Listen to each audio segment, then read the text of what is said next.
This is today's project. This is a 26-inch Huffy mountain bike. Picked this up on OfferUp for $20.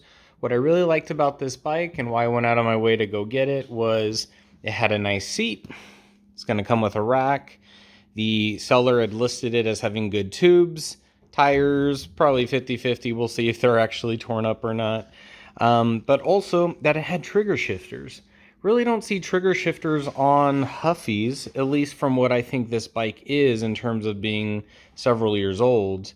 And then the other part that I liked are the cables that run up and down here through the top tube. Now, it hinders your ability to put like a top tube bag or anything like that, but it just reminds me of those old propeller planes like the B-17 or like a C-46 where the control cables run through the fuselage.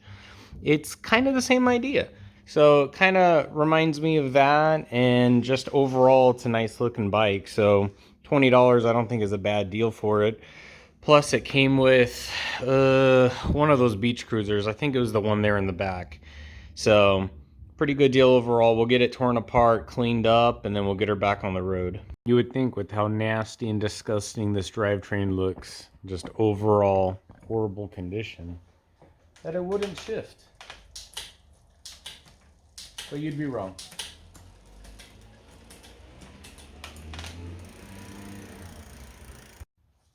All right, so we're gonna start tearing her apart. Take good advantage of these cables. Try and do 3 at 1. Here we go.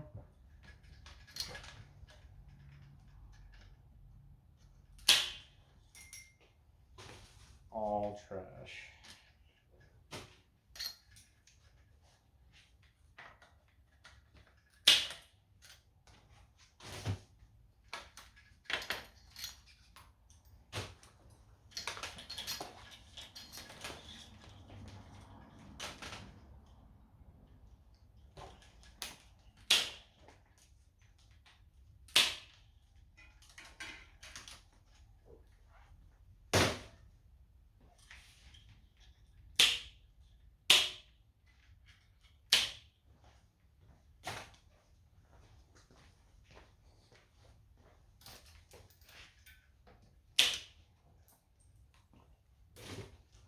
That was easy. Now we'll do the chain. This one does not have a master link. I've already looked for it. So we'll just break it. It feels pliable, but since this has a nice aluminum frame to it and I have a silver chain, I felt like it would just go along with it. So we're just gonna fully replace the chain. Take that out. And then while we're here, let's do a before and after of the crank. Yep, nice and dry. So, feels a little tight too. But now we can get a better look. Jesus, what is this?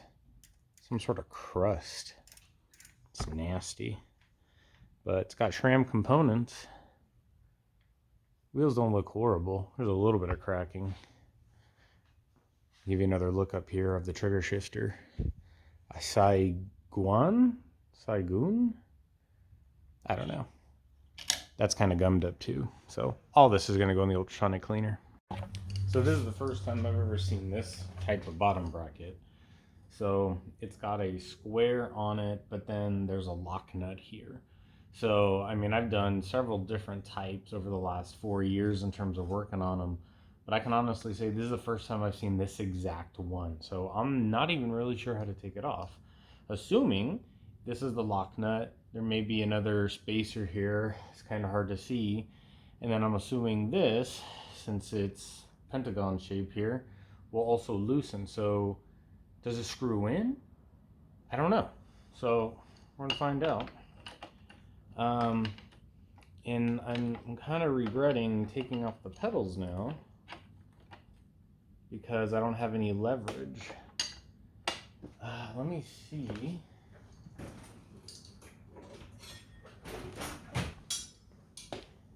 Does this fit at all? Yeah, it's got to be. If it's any side, it's this side, like there. But then how do I get to the the lock nut. So I think I'm gonna put the drive side pedal back on and then see if we could take it off. So I reinstalled without the lock nut on this side just to see. There we go.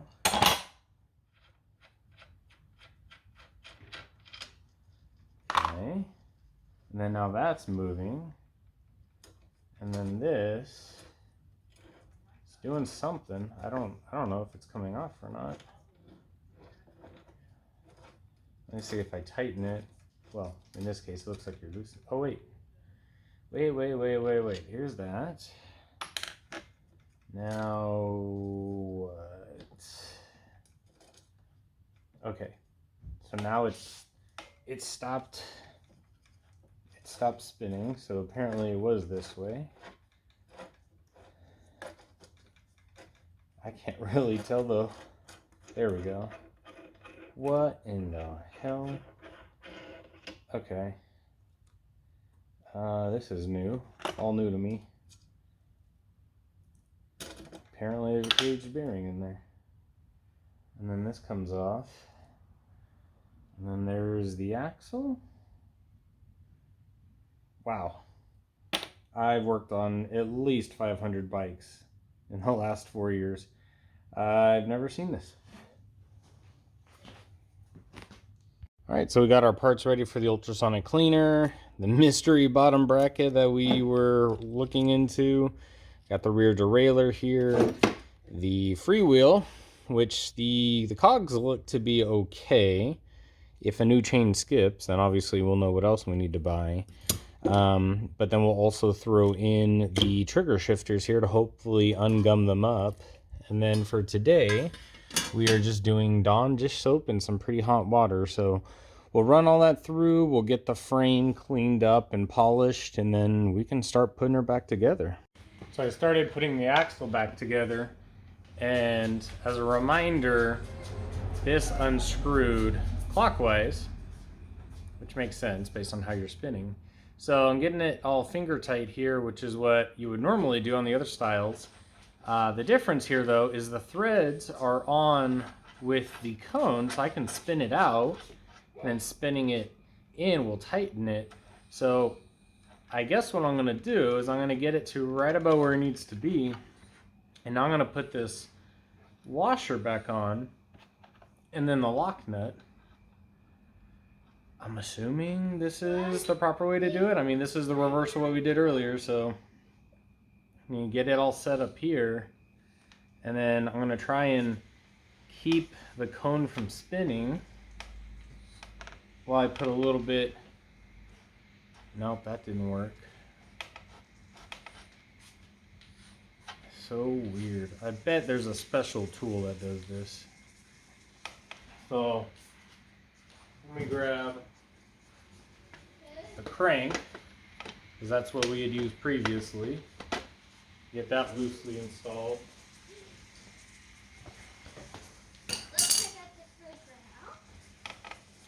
That feels okay.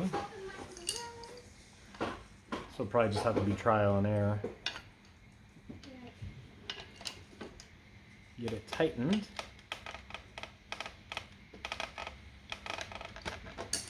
That's got a lot of movement on. Well, never mind. It's because the pedal's not all the way on. But that feels okay. I'm gonna hold it. Let me tighten it again.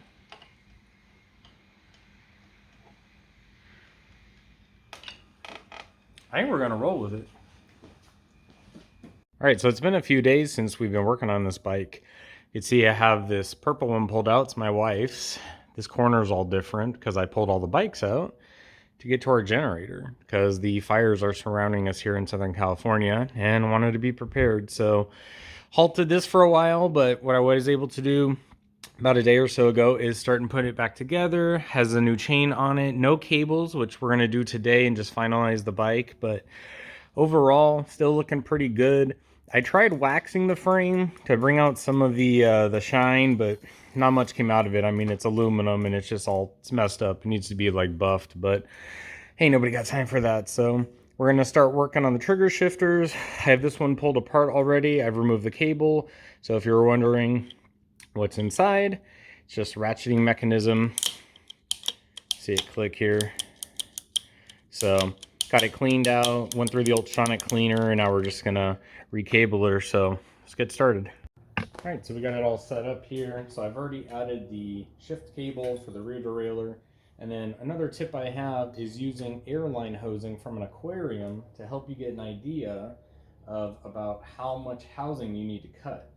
Now, what I've already done here is I've went through and I know logically which ones I need to use for the front derailleur, the rear, and then the brake. And if you're not sure, just make sure you're paying attention when you take it apart. So what I'm going to do here is I'm going to get it roughly set up. I'm going to turn and make sure there's not going to be any tension. It's right about where it needs to be. And then I'm going to pinch where that is, and I'm going to go over and cut my housing. So I got my housing cut. I've put the end caps on it here. So all I'm going to do is I'm going to thread the cable through. And you shouldn't feel much of any type of resistance. If you do, something's wrong with the cable. Maybe something's wrong with the housing if you got it kinked or something like that. So I'm going to get it pulled through. And then I'm going to come over here, get it threaded to the middle. I'm going to check and see. Seems good. So I'm going to give it a good tug, try and get it settled now as opposed to when we're trying to tune it. And then now we're going to get this length, which you may not be able to see, from here over to the next eyelet. So I'm just going to turn this real quick. Pull out our handy dandy little airline tubing. Get it about where it's going to sit. And then repeat the process. So that's essentially the whole process. Just rinse and repeat. Measure it, get it cut. Make sure it's where you want it to be. So we'll check right here. It's not bad. I'm going to just reach over, make sure it's shifting, not feeling any types of resistance. So that's good. Now we'll do the last one, which will be from here all the way down to the barrel adjuster on the derailleur. And when you do these, you want to make sure that you get a good loop, basically that it's coming out perpendicular to the plane here and then up. And as long as you have a good curve there, it shouldn't cause you any issues for your shifting. The last piece cut here and roughly installed. I just haven't installed the cable onto the bolt here, or the lock nut I should say. So I have the chain on. There's no tension because again it's not attached. And in this setting, you should be in the highest gear. No rattling, clicking. Shouldn't be trying to shift. So this one's good. Here's the brake here. And so now what we're going to do is attach the cable. Now I do see a lot of online tutorials and people going through this. You need to make sure you leave yourself some variability, as I call it here on this barrel adjuster. So I've turned it out a few as opposed to being all the way in or almost all the way out. And what that's going to allow me to do is as I tune this shifting, make those small adjustments here and then also up at the front. So at the front where I connected the cable, I have the same setting. So this will allow me to make those adjustments later. And it's just something I think sometimes people skip over. So I'm going to get it roughly attached here. And I know for sure the first time we go through the shifting, the cable is going to settle some more. We're going to have to unattach it and then reattach it before we can do any sort of actual tuning. So I'm going to get it spun up. I'm going to just start adding tension. Remove the tension. Go all the way back through it. And then I'm just going to stop it here. And then you'll see this cable's slack now.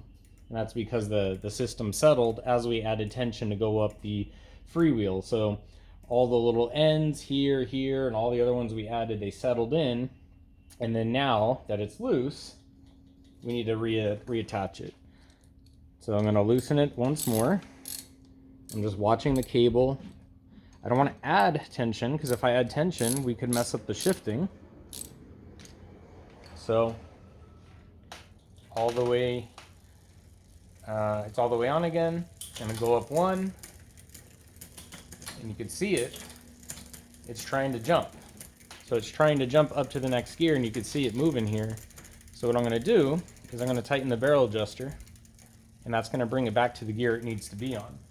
So it's a little counterintuitive. When you tighten it, you are loosening the cable tension. I'm going to go up one more, go up again, and I hear it making a noise. So I'm going to come back here, and I'm going to see what's going on.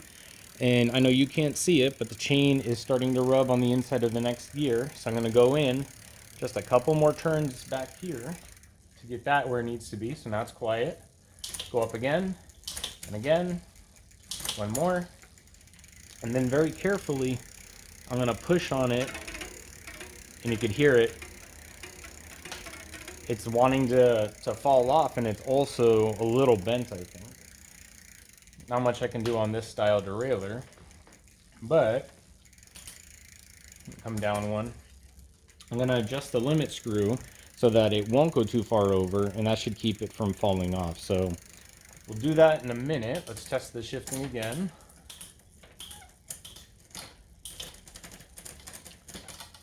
So a little hesitation. Gonna add just a little tension back.